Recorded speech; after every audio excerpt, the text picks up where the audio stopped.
भी कथार सहमति हेलु बर्तमान सी नूतन भाव मंत्री पद ग्रहण कर सरकार भी नूतन भाव आम मुख्यमंत्री देखी कि से जो भाई देखिले आम कथा बुझी हृदयंगम कर जो भाई प्रतिश्रुति देले आम बर्तमान खुशी प्रकट हो बर्तमान से 9 दफा दाबी मध्य जमी जोटा व्यवस्थाटा से डेरी विलंब हम 6 मास वर्ष लगे सी कहले किंतु अन्य सब दफा को तुरंत करेंगे एवं रथयात्रा पूर्व बारिपदा जगन्नाथ मंदिर स्वतंत्र गोटे अनुदान देवे रथयात्रा कि सुरखुरी हो पारे मंत्री को कथा शुणिक हृदयंगम कलु जे ना मंत्री किसी करेंगे जिते बजे नई आम केमती कहीदेबू पूरा खुशी बोली तेणु कथा को बर्तमान स्वागत कार्य कलापर तेणु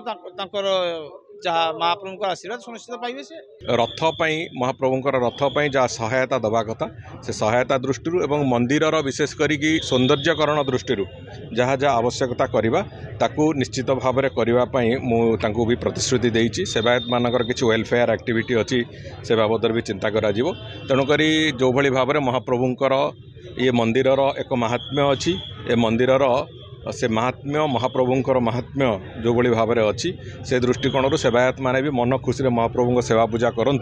से लक्ष्य रखिकी आम ए कम को आगू नवा मु भावुँ आम ठीक ढंग से जदि आपंक आम भिडी भल लगा तेब आम चैनल को लाइक शेयर और सब्सक्राइब करने को जमा भी भूलु नहीं।